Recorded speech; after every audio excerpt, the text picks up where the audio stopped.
दोस्तों गार्डन के काम कभी भी ख़त्म नहीं होते हैं, ये बात बिल्कुल सच है। और इस पर कुछ दिनों पहले मैंने एक शॉर्ट वीडियो अपलोड करी थी जो आप लोगों ने बहुत ज़्यादा पसंद करे थे कि आपने कहा था कि ये बात बिल्कुल सच है कि गार्डन के काम ख़त्म नहीं होते हैं। तो वैसे ही कुछ काम है आज मैं आपके संग शेयर करने वाली हूँ। और मेरी इस वाली छत पर यहाँ पर टोटल जो है 400 से ऊपर के पॉट रखे हुए हैं और इन सारे पॉट की देखभाल मैं अकेले ही करती हूँ और ज़्यादातर इन पॉट पर इंडोर प्लांट ही ज़्यादा है। तो इस साइड पर आप देख सकते हो कोई भी पॉट नहीं है, उसका कारण भी अभी बताऊंगी। और दोस्तों आप देख सकते हो हमारे यहाँ पर बारिश हो रही है। देखिए मौसम बहुत अच्छे हैं, इसीलिए लगभग 7 से 8 घंटे मैंने मेरे गार्डन में काम किए।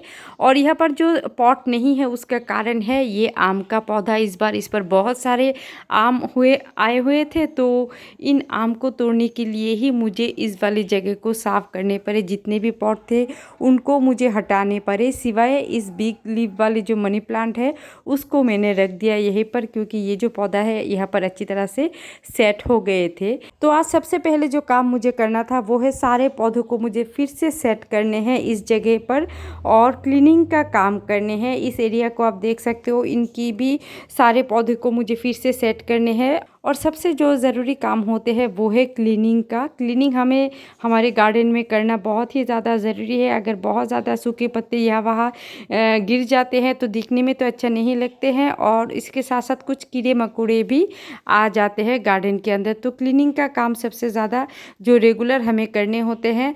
तो इस साइड पर जितने मेरे बड़े गमले थे उनको मैंने सेट करके रख दिए इस तरह से, देखिए। और उसके बाद मैं आ गई मेरी जो मनी प्लांट है, जो बड़े पत्ते वाले मनी प्लांट है उसके पास। तो इस पौधे को भी मुझे थोड़ा सा सेट करना था। तो बहुत सोचने के बाद इस ब्रांच को मैंने यहीं पर छोड़ दिया ताकि ये अच्छी तरह से धीरे धीरे से करके वॉल को पकड़ के ऊपर तक चली जाएगी। और जितने लंबे ब्रांचेस थे उनको मैंने यहाँ पर एक रस्सी से अच्छी तरह से सेट कर दिया ताकि एक बुशी सा लुक आए उस जगह पर। और जितने भी पहले ये जो पॉट है पहले भी यहीं पर रखे हुए थे, तो इनको फिर से मैंने सजा दिए हैं। और अब आज मैंने कुछ रिपोर्टिंग के काम भी करी थी, क्योंकि बहुत दिनों से कटिंग जो मैंने लगाई थी ऐसी ही पड़ी हुई थी। तो जितना हो सके आज मैंने रिपोर्टिंग का काम भी कर लिए।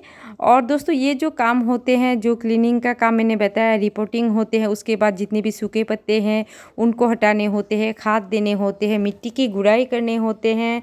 और ये सब काम जो रेगुलर हमें करने होते हैं, कभी भी ये काम ख़त्म नहीं होते हैं।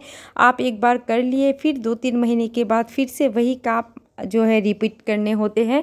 और गार्डन की जो काम है कभी भी हम थकते नहीं हैं इन कामों को करने में, क्योंकि ये मज़े भी इतनी ही ज़्यादा आते हैं। जो पौधे के साथ हम समय बिताते हैं मज़े भी उतना ही आते हैं। घर के काम जितना भी हम कर ले, जो हम गार्डनर होते हैं, घर के काम जितना भी चाहे हम ख़त्म कर ले, लेकिन जब गार्डन में आते हैं हम जितने भी थके हुए हो, गार्डन के काम करने में हमें थकावट बिल्कुल भी नहीं होते हैं। थोड़ा सा थक जाते हैं लेकिन अच्छे भी उतने ही लगते हैं, मन फिर से फ्रेश हो जाते हैं। और जब सजाने के बाद सारे पौधे को अच्छी तरह से रखने के बाद उनको देखते हैं तो सच में दोस्तों बहुत ज़्यादा अच्छा लगता है, मन को एक पॉजिटिविटी मिलते हैं। तो ये देखिए कितने सारे काम आज मैंने निपटा दिए हैं। और यहाँ पर जितने भी मिट्टी वगैरह पड़े हुए थे उन सारे जो मिट्टी है उनको हटा दिए और एकदम क्लीन कर दिए इस जगह को। तो मौसम अच्छा था तो ये सारे काम करने में मुझे बहुत अच्छा भी लगा। उसके बाद देखिए इस एरिया को मैंने इस तरह से सजा के रख दिए। इस साइड पर मैंने एरिका पाम को रखे हैं और नीचे कुछ स्पाइडर प्लांट को रखे हैं। और उसके बाद मैंने देखा कि स्पाइडर प्लांट के जो पत्ते हैं, कुछ पत्ते सूख गए थे और ऊपर जो टिप वाली एरिया है, टिप वाली पोर्शन है, वो सूख गए थे। और ये जो स्पाइडर प्लांट की टिप दोस्तों जो सूख जाती है वो पानी कम देने की वजह से सूखती है। अगर पौधे को पानी कम मिलते हैं तो टिप वाली जो एरिया है वो सूख जाते हैं।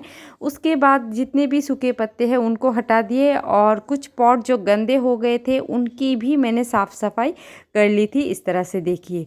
तो छोटे छोटे काम है लेकिन करने में दोस्तों बहुत ज़्यादा टाइम भी लगते हैं और एक ही दिन में सारे काम किए। बहुत ज़्यादा काम आज मैंने निपटा दिए हैं। और देखिए इस वाली जो एरिया है पूरे एरिया को मैंने पौधे से सेट कर दिए हैं। और नीचे यहाँ पर एक लाइन से जो पीस लिली के पौधे जितने भी मेरे थे उनको सारे को मैंने सेट कर दिए। और दोस्तों अभी आप देख सकते हो इस जगह की कंडीशन, तो इसको भी मुझे आज साफ़ करने हैं। और यहाँ पर देखिए हिबिस्कस पर खिल रहे हैं फ्लावर जो शेड पर लगे हुए हैं। तो चलिए जल्दी से इस वाली जगह को भी मैं साफ़ कर लेती हूँ। सारे पौधों को हटा दिए और इस वाली जो जगह है इसको थोड़ी सी अलग से सजाने की कोशिश करूँगी। तो पहले तो मैंने अच्छी तरह से क्लीन कर लिए और जो वीड्स वगैरह हो गए थे बड़े पॉट के अंदर उसको भी मैंने क्लीन कर दिए। तो दोस्तों ये जो आप इस छत पर तो 400 से ऊपर की पॉट है और जो मेरे ऊपर वाले गार्डन है यहाँ वहाँ पर भी लगभग 200 से ऊपर की पॉट है। जितने भी पौधे हैं उन सारे पौधों को मुझे अकेले ही संभालने होते हैं। सारे गार्डन के काम अकेले ही करती हूँ, कोई माली कोई भी हेल्पर नहीं है। पूरे काम मैं अकेले ही करती हूँ और उस पर से वीडियो बनाती हूँ, आप लोगों के संग भी शेयर करती हूँ। जितना मुझे पता होता है पौधे के बारे में वही आपके संग भी मैं शेयर कर लेती हूँ। तो फाइनल लुक जो दोस्तों है कुछ इस तरह के आए हैं। देखिए सारे पौधे को सजा के रख दिए। ये तो एक साइड को मैंने सजाया है, तो मैं पूरे छत आपके साथ शेयर करूँगी। और आपने एक चीज़ देखी है कि मेरे छत पर कोई भी स्टैंड नहीं है। स्टैंड में ज़्यादा लगाती भी नहीं हूँ क्योंकि दोस्तों मेरी जो छत है चारों तरफ से खुले हुए हैं, तो जब भी आंधी या तूफान आते हैं तो डायरेक्ट पौधों पर ही लगते हैं। तो अगर किसी भी पॉट को मैं ऊपर रखती हूँ तो वो पॉट वहाँ से गिर जाते हैं, पॉट टूट जाते हैं, पौधे ख़राब हो जाते हैं। तो इसीलिए ज़्यादातर मैं स्टैंड नहीं लगाती हूँ, पौधे को बस इसी तरीके से फ्लोर पर ही सजा के रख देती हूँ। तो दोस्तों ओवरऑल मेरे गार्डन के लुक कुछ इस तरह से हैं, देखिए। तो बस दोस्तों आज के इस वीडियो में बस इतना ही शेयर करना था। वीडियो कैसा लगा ज़रूर बताइएगा। मिलते हैं और एक वीडियो पर और एक नया टॉपिक के साथ, तब तक के लिए बाय बाय दोस्तों।